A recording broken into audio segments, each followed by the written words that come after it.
Bueno, entonces vamos a compartir en esta mañana el porqué del nombre de la Iglesia de Familias Sirviendo a Cristo. Ahora vamos a continuar mirando lo que es la familia, ¿no? El primer matrimonio. Recuerden que la familia, Dios creó al hombre y a la mujer a imagen y semejanza de Dios. Y la idea es que cuando Dios pensó en la humanidad, pensó en familia, no pensó en individuos, ¿sí? Él pensó en una familia.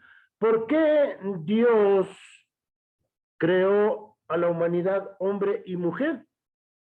A mí siempre me gusta hacer esta pregunta. ¿Qué estuvo primero en la mente de Dios? ¿La iglesia o el matrimonio? Entonces, escucho sus respuestas. ¿Qué estuvo primero en la mente de Dios? ¿La iglesia o el matrimonio? A ver, vamos a preguntarle a Sebas, que está mirando al cielo.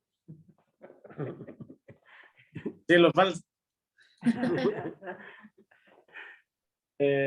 O sea, yo decía que primero pensó en el matrimonio, ¿no? Porque el hombre vio a Adán que estaba solo y le dio a Eva, bueno, a una mujer. Ok. Les voy a hacer notar una diferencia en la pregunta. Sí, escúchenme bien la pregunta. ¿Qué pensó Dios primero? No dije qué hizo Dios primero. ¿Qué pensó Dios primero? No qué hizo. ¿Qué pensó Dios primero? ¿La iglesia o la familia? O el matrimonio. A ver, y me van a tener que dar la respuesta con bases. ¿Por qué piensan así? La Lina está riendo. No sé. Está riendo. La Lina se está riendo aquí. A ver, Lina, creo que quiere hablar, dale. Está apagado tu micrófono.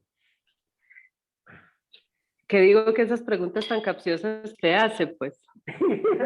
Y está pasando a lista, a ver quién presta atención a lo que dice, ¿no? Bueno, esto es lo que nosotros creemos. ¿Y por qué lo creemos? En este caso yo creo que pues Dios primero pensó en la familia para luego tener iglesia. Porque como el fundamento de la iglesia es la familia, entonces, no sé, esta es mi apreciación, ¿no? Que primero pensó en tener familia, no sé. O sea, cuando ¿estás hablando de la familia de Dios o de la familia de los seres humanos? De la familia de Dios, pues. Ah, la familia de Dios es la iglesia. Pero, o sea, para constituir la iglesia se necesita la familia primero, porque la base de la iglesia es la familia. Analiza la pregunta. A ver, para hacer, vamos ya que te metes en esto, vamos a hacer así. Voy a hacer otra pregunta. Un arquitecto, para construir la casa, primero piensa en el cemento o en el plano. En el plano. En el plano, ¿no es cierto? Entonces, Dios, ¿qué quería formar primero? ¿La familia de Dios o la familia del hombre? Dios, ¿qué pensó primero? ¿En la familia de Dios o en el matrimonio? En la familia de Dios.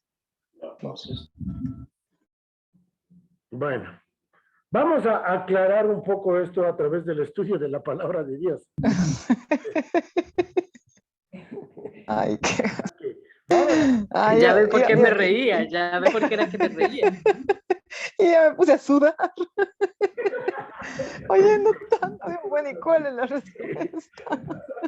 Efesios en el capítulo 1, versículos 3 al 5. Efesios 1, 3 al 5 dice así: bendito sea el Dios y Padre de nuestro Señor Jesucristo, que nos bendijo con toda bendición espiritual en los lugares celestiales en Cristo, según nos escogió en Él antes de la fundación del mundo, para que fuésemos santos y sin mancha delante de Él, en amor habiéndonos predestinados para ser adoptados hijos suyos, por medio de Jesucristo, según el puro afecto de su voluntad. ¿Cuándo Dios nos escogió? Antes de la creación del mundo. Antes de la fundación del mundo.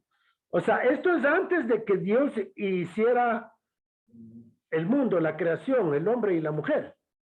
Dios ya pensó en ti, ¿sí o no? Dios ya pensó en cada uno de nosotros antes de que Dios creara al hombre y a la mujer. Es decir, de que Dios, desde antes de la fundación del mundo, Él ya pensó en quiénes iban a ser parte de la iglesia, ¿sí o no? ¿Dice o no dice eso la Escritura? Sí. Entonces, y también nosotros aprendemos de que Jesucristo fue inmolado desde antes de la fundación del mundo. Es decir, de que Dios ya pensó en el plan de salvación para la humanidad antes de crear a la humanidad. O sea, Dios ya tenía un plan, un diseño de cómo la humanidad iba a ser salvada. Entonces, no sé si hay alguna pregunta. ¿Algún comentario? Entonces, porque nosotros estamos limitados y acostumbrados a pensar en relación al tiempo, en relación a la cronología del tiempo, ¿no? Entonces, muchos pensamos, bueno, lo que primero creó Dios fue al hombre y a la mujer. Entonces, y después vino Jesucristo ya miles de años después, ¿no?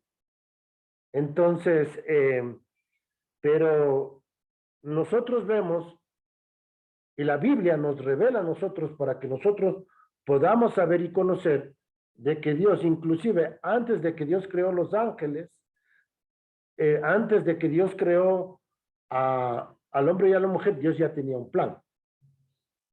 Entonces, cuando Dios creó a los ángeles, ¿verdad?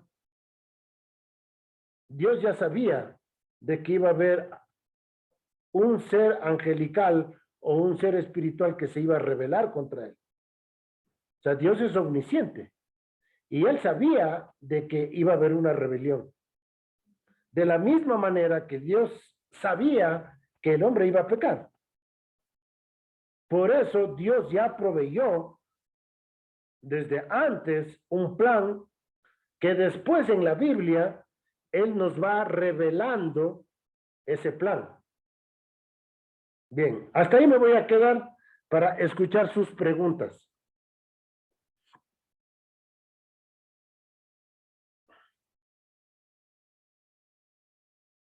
¿Entendieron todo? Dios sabía La pregunta, Paulín. Está hablando nuestra hermana aquí. quién iba a darlo, quién no, también. Dios, es que Dios sabe. La pregunta de nuestra hermana Yolanda es si Dios sabía quién le iba a aceptar y quién no le iba a aceptar. A él como Salvador, ¿no? A ver, leamos eso en Primera de Pedro, en el capítulo... Segunda de Pedro. Segunda de Pedro.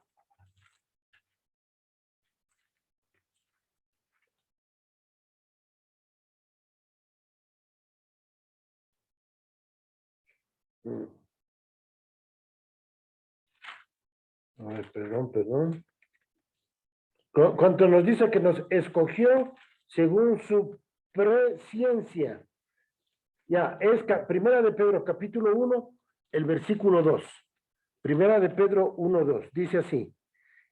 Elegidos según la presciencia de Dios en santificación del Espíritu para obedecer y ser rociados con la sangre de Jesucristo, gracia y paz os sean multiplicadas. ¿Cómo dice que nos eligió ahí mi hermana Yolanda? Presciencia de Dios. Según su presciencia. Eso quiere decir según el conocimiento que Dios tenía de antemano. Claro que Dios ya sabía.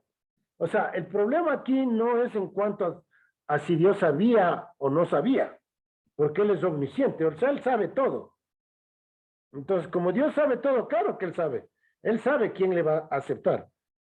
Pero la Biblia dice que Dios no quiere que ninguno perezca, sino que todos procedan al arrepentimiento. Dios quiere salvar a todos, aunque Él sabe que no todos van a ser salvos. Pero ¿cuál es el corazón de Dios? ¿Dios quiere salvar al mundo, sí o no? Por eso envió Dios a su Hijo al mundo, para salvar al mundo, para que el mundo no sea condenado por Él. Pero el que en Él cree no es condenado, pero el que no cree ya ha sido condenado. Dice Juan capítulo 3, versículos 18 y 19, ¿no? Entonces, Dios ya sabe quién está condenado, todos estamos condenados, pero Dios sabe quién se va a salvar, pero Él no quiere que la gente se pierda. Entonces, en realidad, eso es algo que solamente le compete a Dios, ¿no? Entonces, y ahí les voy a dar una definición de oración, ¿sí? O no, perdón, una definición de lo que es la soberanía de Dios. Sí, la soberanía de Dios es el misterio.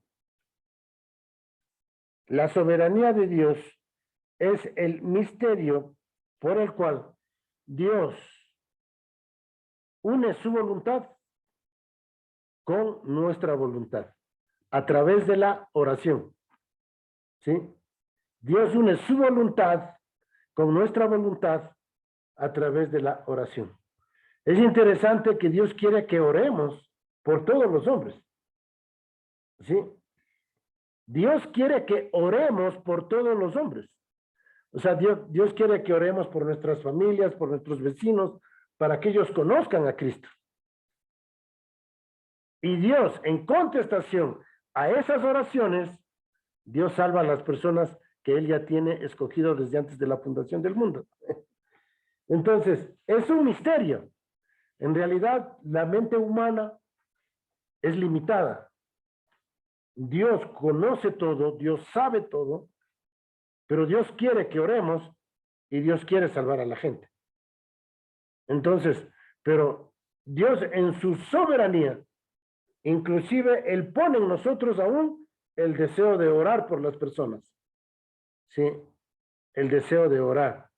Entonces, es muy importante esto. Como digo, nuestra mente muchas veces no puede comprender todo.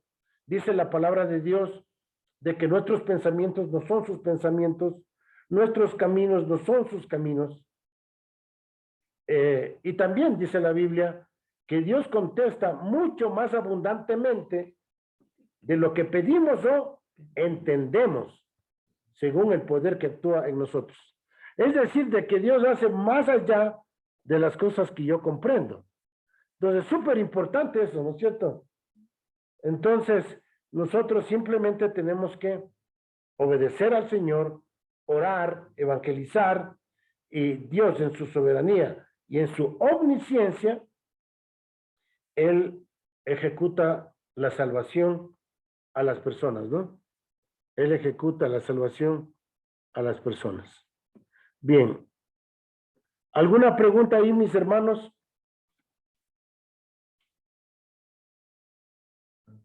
Creo que Sebas ibas a preguntar algo. ¿O era Alfonso? No, era yo, pero ya quedó claro ya. Ya, ya contesté todo, ¿no? La pregunta mía era que Dios también ya sabía que Adán y Eva iban a caer, entonces para eso Él tenía ya su plan de salvación. Correcto, correcto. Uh-huh. Exactamente. Es como en el pueblo de Israel, Dios les dio los 10 mandamientos, pero sabiendo que no iban a poder cumplir los 10 mandamientos, Dios proveyó de un sistema de sacrificios.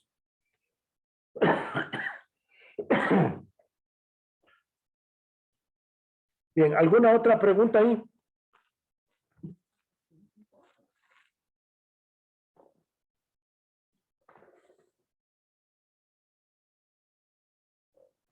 Bueno, entonces, regresando a nuestra razón del estudio, es que Adán y Eva pecaron y Dios les había constituido a ellos como una unidad, ¿no? Nosotros debemos saber que la familia es la primera institución que Dios estableció, ¿no? El matrimonio. Dios instituye el matrimonio. Dios crea al hombre y a la mujer para que los dos sean una sola carne. Una sola carne. Eso me hace acordar de un chiste que me enviaron y dice, si un vegano y una vegana se casan, ¿forman una sola carne o una sola verdura? Me han hecho reír con eso, ¿no?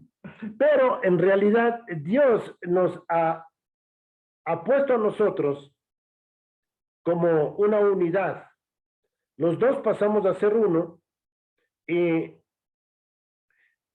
obviamente cuando conocemos a Cristo pasamos a ser tres, o mejor dicho, 5 personas: Padre, Hijo, Espíritu Santo, esposo y esposa. Entonces, como matrimonios tenemos que aprender a relacionarnos con la Trinidad, ¿no? Aprender a conocer a nuestro Dios trino, al Padre, al Hijo y al Espíritu Santo, y desarrollar esa relación con nuestro Dios. Entonces, ¿pero qué es lo que pasó cuando Adán y Eva pecaron? Leamos Génesis 2, 12 y 13. Génesis capítulo 2, 12 y 13.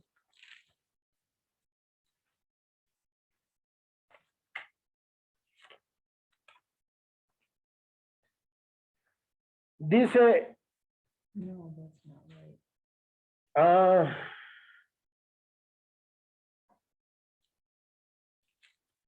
entonces, quizás es Génesis 3. 3, 12 y 13. Génesis 3, 12 y 13, ¿qué dice? Y el hombre respondió a la mujer que me diste por compañera, me dio del árbol y yo comí.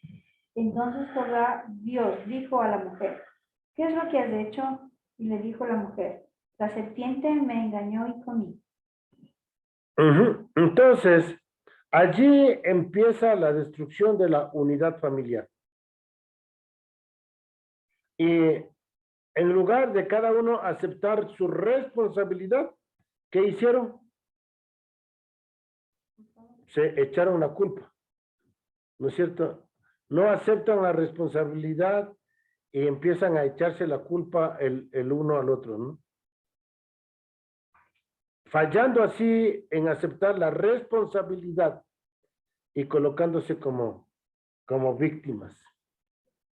Y eso es lo que nosotros tenemos que aprender, a tomar nuestra responsabilidad como hombre, a tomar nuestra responsabilidad como mujer, cada uno en la responsabilidad que Dios le ha puesto, pues tenemos que aprender a asumir esa responsabilidad, ¿no? Entonces ya estaremos hablando de las responsabilidades. Pero el pecado vino a romper esa unidad y también a poner ese papel de víctimas, ¿no? De víctimas. Tenemos que asumir cada uno nuestras responsabilidades. Entonces, Dios revela su plan de redención. Leamos Génesis 3:15, donde Dios revela el plan de redención y dice, y pondré enemistad entre ti y la mujer, y entre tu simiente y la simiente suya. Esta te herirá en la cabeza, tú le herirás en el calcañar. Bueno, nosotros hemos estudiado ya algunas veces de este versículo Simplemente aquí nos queda decir de que la simiente es Cristo, ¿no? La simiente de la mujer es Cristo y la simiente de la serpiente es Satanás. Así que Jesucristo envió a la simiente, que es Cristo, para tener victoria sobre Satanás y así pisarle la cabeza de la serpiente y darnos a nosotros la libertad que tenemos para vivir en victoria sobre el pecado y sobre las tinieblas. Y pues eso es lo que pasó ahí. Me voy a adelantar a Colosenses 2:15, ¿no? ¿Qué dice Colosenses 2:15? Fíjense en ahí tenemos ya la victoria de Jesucristo sobre la serpiente, sobre los principados y potestades. ¿Qué dice ahí Colosenses 2:15?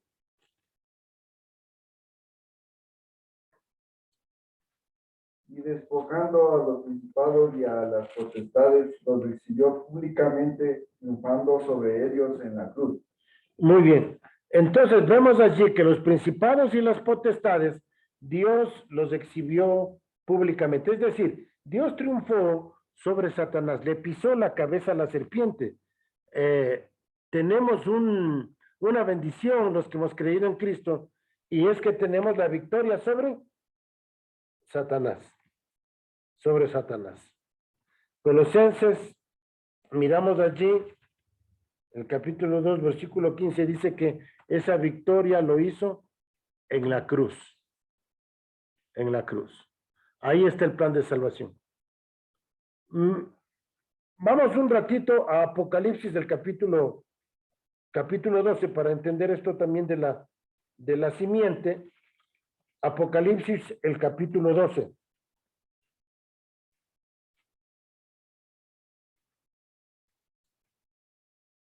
Y dice así la palabra de Dios. Voy a leerles Apocalipsis capítulo 12.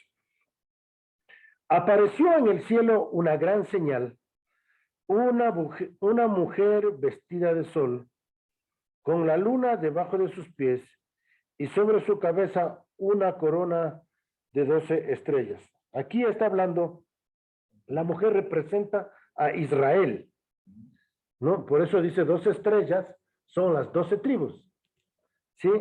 Y estando encinta, clamaba con dolores de parto en la angustia de alumbramiento. También apareció otra señal en el cielo. He aquí un gran dragón escarlata que tenía 7 cabezas y 10 cuernos, y en sus cabezas 7 diademas. Y su cola arrastraba la tercera parte de las estrellas del cielo y las arrojó sobre la tierra, y el dragón se apartó frente a la mujer que estaba para dar a luz. Aquí vemos el dragón representa a Satanás, y las estrellas del cielo son todos aquellos ángeles que se rebelaron contra Dios. Entonces tenemos aquí a Satanás con todos los demonios, ¿no?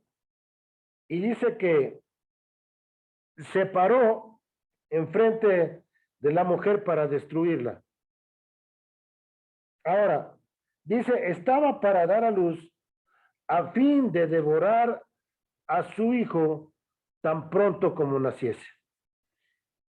Y ella dio a luz un varón que regirá con vara de hierro a todas las naciones, y su hijo fue arrebatado para Dios y para su trono. Entonces aquí vemos a Jesucristo. Si de Israel nace Jesucristo a través de la Virgen María, y dice que él iba a ser el rey que iba a gobernar a todas las naciones.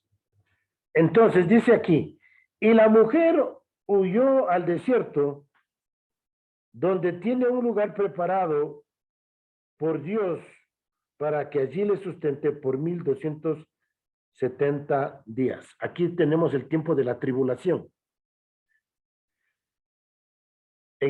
A la mitad de la tribulación, Israel va a ser salvado de una manera sobrenatural por Dios. Satanás va a estar persiguiendo a Israel, el anticristo, pero Dios le va a salvar. Y fíjese en lo que dice. Después hubo una gran batalla en el cielo, Miguel y sus ángeles, y luchaban contra el dragón, y luchaban el dragón y sus ángeles. Pero no prevalecieron, ni se halló lugar para ellos en el cielo. Y fue lanzado fuera el gran dragón, la serpiente antigua, que se llama Diablo y Satanás, el cual engaña al mundo entero. Fue arrojado a la tierra y sus ángeles fueron arrojados. Entonces oí una gran voz en el cielo que decía: ahora ha venido la salvación, el poder y el reino de nuestro Dios y la autoridad de su Cristo, porque ha sido lanzado fuera el acusador de nuestros hermanos, el que los acusaba delante de nuestro Dios día y noche, y ellos la han vencido por medio de la sangre del Cordero, de la palabra del testimonio de ellos, y menospreciaron sus vidas hasta la muerte. Pero por lo cual, alegraos cielos, y los que moráis en ellos, ay de los moradores de la tierra y del mar, porque el diablo ha descendido a vosotros con gran ira, sabiendo que tiene poco tiempo. Y cuando vio el dragón que había sido arrojado a la tierra, persiguió a la mujer que había dado a luz al hijo varón, y le dieron a la mujer las dos alas de la gran águila, para que volase delante de la serpiente al desierto, a su lugar donde es sustentada por un tiempo y tiempos y la mitad de un tiempo. Y la serpiente arrojó de su boca tras la mujer agua como un río para que fuese arrastrada por el río. Pero la tierra ayudó a la mujer, pues la tierra abrió su boca y tragó el río que el dragón había echado en su boca. Entonces el dragón se llenó de ira contra la mujer y se fue a hacer guerra contra el resto de la descendencia de ella, los que guardan los mandamientos y tienen el testimonio de Jesucristo. Aquí vemos cómo Dios va a salvar a Israel en el tiempo de la gran tribulación. El Señor les va a proteger y les va a poner en un lugar donde Satanás no les pueda destruir. Y esto va a pasar justo a mitad de la gran tribulación. Y al mirar que Dios salva a Israel, Satanás se va a volver a las otras naciones y va a perseguir a todos aquellos que creen en Cristo. Así que esto es lo que nos enseña acerca de la simiente que de la serpiente y también la simiente de Dios, que es el hijo de la mujer, ¿no? Que nace ahí de Israel. Bueno, nosotros sabemos que esta mujer fue la Virgen María que dio a luz a Jesucristo. Y Jesucristo va a ser el que reine y el que rija a todas las naciones. Entonces, mis hermanos, damos gracias a Dios que nosotros, que las familias que hemos creído en Cristo, Él ha pasado a ser el rey de nuestras vidas. Y nos ha pasado a dar victoria a nosotros, las familias, sobre Satanás. Leamos Romanos 16, 20. Romanos capítulo 16, versículo 20. Dice: y el Dios de paz aplastará en breve a Satanás bajo vuestros pies. La gracia de nuestro Señor Jesucristo sea con vosotros. Dios nos da la victoria sobre Satanás. Leamos también en Primera de Juan, en el capítulo 2, versículo 14. Primera de Juan 2:14 dice: os es escrito a vosotros padres, porque habéis conocido al que es desde el principio. Os he escrito a vosotros jóvenes, porque sois fuertes, y la palabra de Dios permanece en vosotros, y habéis vencido al maligno. Qué tremenda bendición. Las familias tenemos la victoria en Cristo. El maligno no nos toca. Y eso es lo que queremos, mis hermanos. Queremos que familias conozcan a Cristo. Queremos que las familias experimenten esa libertad que tenemos en Cristo. ¿Sí? Como decía nuestra hermana Yolanda, ¿no? Que Dios sea protegiéndonos del maligno. ¿Sí? Que Dios sea protegiéndonos del maligno. Entonces, que nosotros podamos, como familias, experimentar esa victoria en Cristo. Así que Dios intenta tomar individuos, matrimonios y familias para restaurarlos al plan original que Él tenía. Dios salva a hombres y a mujeres. Dios quiere salvar a los matrimonios y a las familias, ¿no? Para que conozcan a Cristo. Y vamos a ver un ejemplo en Primera de Pedro capítulo 3. Empezamos con el versículo 7. Un ejemplo de cómo una familia que conoce a Cristo, ¿cuál es el plan de Dios para esa familia, no? Vamos a ver dos versículos, uno para el hombre y otro para la mujer. Entonces, Primera de Pedro en el capítulo 3, en el versículo 7, a ver si ahora que es el Día del Padre nos lee un padre. Alfonso, ¿nos puedes ayudar? ¿Tienes la Biblia ahí, Alfonso? Sí, ¿Qué dice Primera de Pedro 3, 7? solo el 7 dice, vosotros maridos igualmente vivid con ellas sabiamente, dando honor a la mujer como a vaso más frágil y como a coherederas de la gracia de la vida, para que vuestras oraciones no tengan estorbo. Cuando el hombre es librado de la potestad de las tinieblas, el plan de Dios, Dios nos quiere volver a este plan original que Él tenía. Y es que los maridos puedan vivir con las mujeres sabiamente, dándolas honor, es decir, respetándolas, dándolas el lugar que se merecen, ¿no? Como reinas del hogar, como a vaso más frágil, dice, y como a coherederas de la gracia de la vida. Ese es el plan de Dios. El plan de Dios que tiene para la familia. En este caso, la responsabilidad del hombre. ¿Sí? Entonces, es súper importante esto. Miren lo que dice allí en la responsabilidad de la mujer. Primera de Pedro capítulo 3, versículo 1. Primera de Pedro capítulo 3, versículo 1. ¿Qué dice?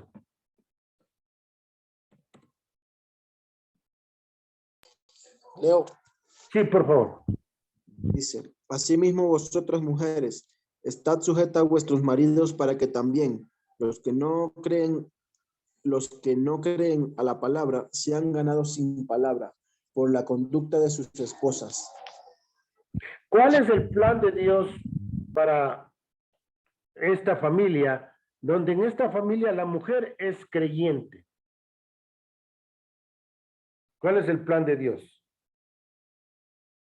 Se sujeta a su marido ¿Y más abajo qué dice?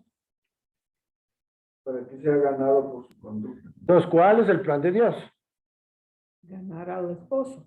Eso, el plan de Dios es que el esposo sea también salvo. Ese es el plan de Dios. ¿Y cómo lo va a lograr? Por su conducta, por la manera que se relaciona la mujer con el varón. Entonces, tanto el hombre como la mujer tienen responsabilidades en el hogar.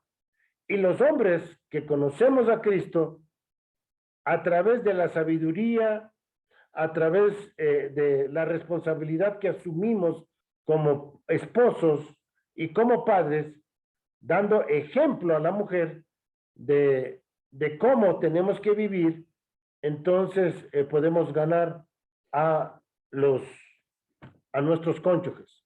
Entonces, ese es el plan, mis hermanos. Así que por eso el nombre de familias sirviendo a Cristo. Entonces, nosotros queremos ser así, mis hermanos. Queremos que las familias, los matrimonios, conozcan a Cristo para que asuman su responsabilidad que Dios les da, de acuerdo a la palabra, ¿no? Y puedan asumir esas responsabilidades de acuerdo a la palabra de Dios. Bien, mis hermanos, hasta aquí el mensaje de la palabra y quiero dejar abierto allí para sus comentarios, sus preguntas. Siempre es una bendición no poder conversar con ustedes y aclararles lo que dice la palabra. Así que adelante, mis hermanos. Aún estamos separados. Si la esposa es creyente, ¿puede salvarse la esposa? La pregunta de nuestra hermana nos dice si estando separados el esposo se puede salvar si la esposa es creyente.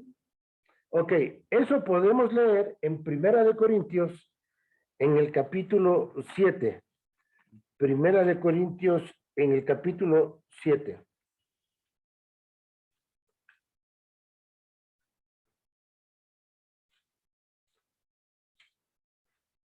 Versículo 15.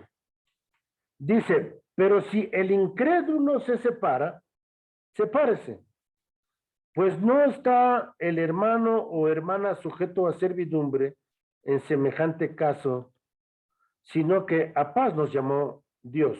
Y el 16 dice, porque ¿qué sabes tú, oh mujer, si quizás harás salvo a tu marido? ¿O qué sabes tú, oh marido, si quizás harás salvo a tu mujer? ¿Qué quiere decir estos versículos? De que si una persona se separa, ¿verdad? Porque no consienten vivir juntos. Si el uno se convierte, ¿verdad? Y el inconverso dice, no, yo no creo en eso que tú estás creyendo, que ya te has hecho religiosa, hermanita, o lo que sea, ¿no? O por cualquier otra situación que se hayan separado. La razón aquí es que le da la esperanza a que esa persona pueda ser salva. ¿Sí? Entonces, si es que una persona, por servir al Señor y por seguir a Cristo, ¿verdad? No soporta o aguanta el trato que le está dando el esposo por maltrato o violencia o cualquier otro tipo de cosas, si se llegan a separar, el Señor dice, tú permanece firme, ¿verdad? Porque tú ¿qué sabes? Si podrás ser salvo o no tu esposo. Entonces, creo que en este caso tenemos que orar, ¿no es cierto? Para que la otra persona también conozca del Señor. No es que ya está condenado el que no conoce a Cristo y se separa, sino que hay también lugar para la salvación, mi hermano. Bien, ¿alguna otra pregunta o comentario?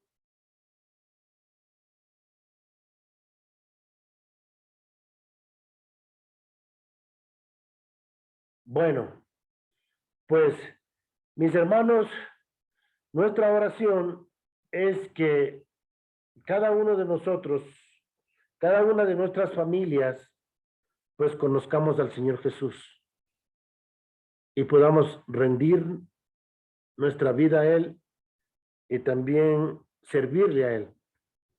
Así que vamos a orar en esta mañana para poner nuestras vidas en las manos de Él y que Él pueda manifestarse en cada uno de nosotros. Pues vamos a pedirle a Judy si nos puede ayudar y despedirnos en oración.